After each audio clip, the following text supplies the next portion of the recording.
Bir sabah kahvaltısını atladınız diye kendinizi suçlu mu hissettiniz? Yoksa günde 3 ana öğün yetmiyormuş gibi, bir de ara öğünleri kaçırınca enerjinizin düşeceğinden mi korkuyorsunuz? Peki ya her akşam yemeği sonrası mutfağa uğrayıp atıştırmadan duramıyorsanız? Belki de son zamanlarda popüler olan aralıklı oruç yöntemini denemeye başladınız. Ama hala kafanızda şu soru dönüp duruyor. Günde kaç öğün yemeliyim? İşte bu video tam da bu sorunun peşine düşüyor. Çünkü öğün sayısı sadece bir alışkanlık değil, metabolizmamızın ritmini, hormonlarımızın düzenini, hatta yaşlanma hızımızı bile etkileyen önemli bir faktördür. Ancak cevap göründüğü kadar basit değil. 3 öğün mü? 2 öğün mü? Yoksa günde sadece bir kez mi yemek yemeliyiz? Bilim ne diyor? Tarih ne anlatıyor? Vücudumuz neyi tercih ediyor? Hazırsanız, öğünlerin zaman yolculuğuna çıkıyoruz. Siz hemen abone olurken ben de konuyu açıklamaya başlıyorum. Öncelikli olarak yemek ve zaman, nereden nereye konusuyla başlayalım. İnsanlık tarihine baktığımızda günde 3 öğün yeme alışkanlığı oldukça yeni. Tarım toplumlarına geçmeden önce avcı toplayıcı atalarımızın belli bir yemek düzeni yoktu. Yemek bulunduğu zaman yenirdi. Bazen sabah, bazen akşam, bazen de günlerce hiçbir şey bulunamazdı.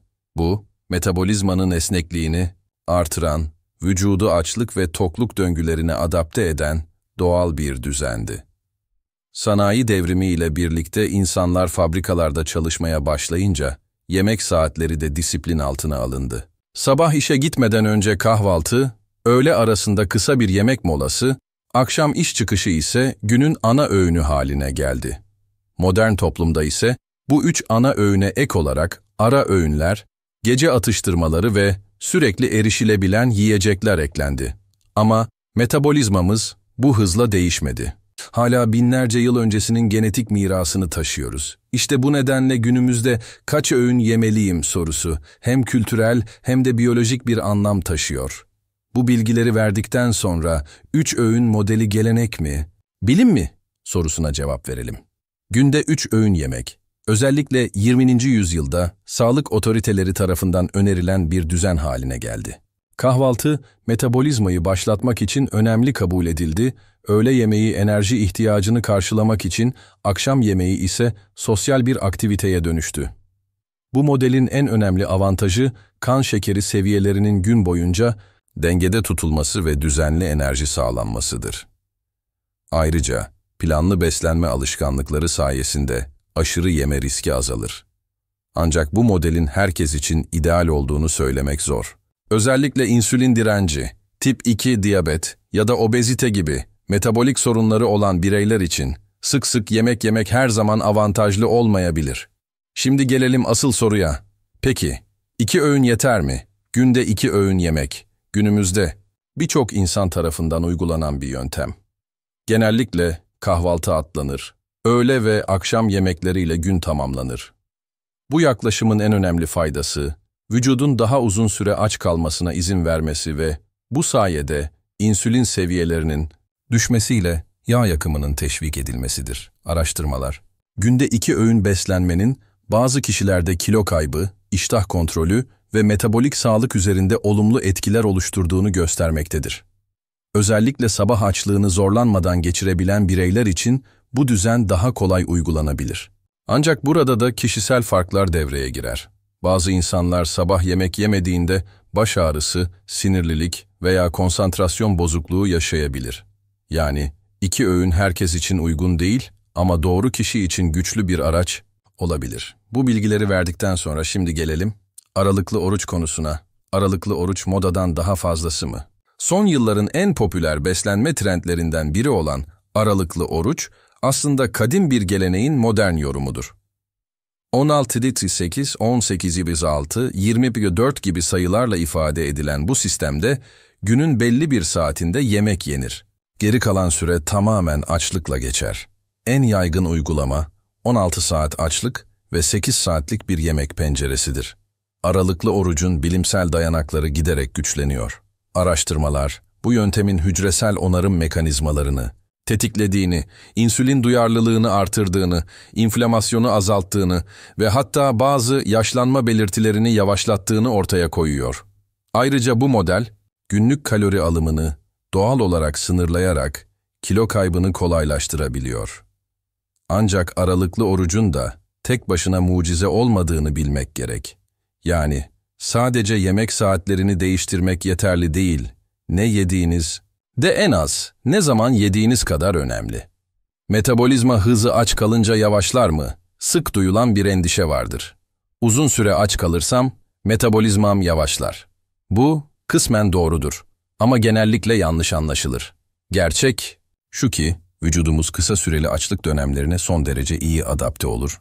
Hatta bazı çalışmalar 24 saate kadar açlık süresinde metabolizmanın bir miktar hızlandığını göstermektedir. Bunun nedeni vücudun enerji sağlamak için yağları daha verimli yakmaya başlamasıdır. Ancak uzun süreli ve sık yapılan kalori kısıtlamaları kas kaybına ve metabolik yavaşlamaya yol açabilir. Bu nedenle dengeli açlık ve yeterli besin alımı arasındaki denge çok önemlidir. Bunun yanında öğün sayısı ve enerji seviyeleri konusu vardır. Enerji seviyeleri kişiden kişiye farklıdır. Bazı insanlar gün boyunca sık yemek yediklerinde kendilerini daha enerjik hissederken, bazıları daha az öğünle daha zinde olur. Bu durum hem kan şekeri regülasyonuyla hem de bireysel biyolojik saatle ilgilidir. Sabah erken kalkan ve fiziksel olarak aktif olan biri için kahvaltı önemli bir enerji kaynağı olabilir. Ancak geç saatlere kadar uyanık kalan ve öğlene kadar yemek yemeyen bir kişi için kahvaltı gereksiz olabilir. Yani burada da tek doğru yoktur. Peki, bilim ne diyor? Bilimsel çalışmaların çoğu, öğün sayısından çok toplam kalori, makro besin dengesi, yani protein, karbonhidrat, yağ ve yemeğin içeriğinin daha belirleyici olduğunu ortaya koyuyor. Yani günde 3 öğün de yeseniz, 2 öğün de yeseniz, ne yediğiniz ve vücudunuzun buna verdiği tepki daha önemlidir. Örneğin, günde 2 öğün pizza yemek yerine 3 öğün dengeli bir şekilde sebze, protein ve sağlıklı yağlar tüketmek çok daha sağlıklı sonuçlar doğurabilir. Aralıklı oruç yaparken yüksek şekerli ve işlenmiş gıdalar tüketmek tüm faydaları ortadan kaldırabilir. Bu bilgileri verdikten sonra kime ne uygun sorusuna geçelim. Eğer yoğun tempolu bir yaşantınız varsa ve kahvaltıdan sonra enerjik hissediyorsanız 3 öğün size uygun olabilir. Sabahları aç hissetmiyor ve gece yemek yemiyorsanız 2 öğünlük bir model hayatınızı kolaylaştırabilir. Aralıklı oruç ise özellikle kilo vermek, insülin hassasiyetini artırmak ve hücresel gençleşmeyi desteklemek isteyenler için güçlü bir araçtır. Ancak dikkatli uygulanmalı ve mutlaka yeterli besin alımı sağlanmalıdır. Unutmayın, tek bir doğru öğün sayısı yoktur. Her vücut farklı, her yaşam tarzı özgün. Bu yüzden en iyi sistem, sizin vücudunuzun ve yaşam tarzınızın ihtiyaçlarına en iyi cevap verendir. Sonuç olarak, yemek saatlerimiz sadece açlığı gidermek için değil, sağlığımızı yönlendirmek için de birer araçtır. Günde kaç öğün yememiz gerektiği sorusunun cevabı içimizde saklı. Vücudumuzu dinlediğimizde ne zaman aç olduğumuzu, ne zaman tok hissettiğimizi ve hangi düzenin bize iyi geldiğini anlayabiliriz. Belki de asıl mesele, kaç öğün değil, nasıl ve neyle besleniyoruz sorusunda gizlidir. Bir sonraki videoda görüşmek üzere, sağlıklı kalın.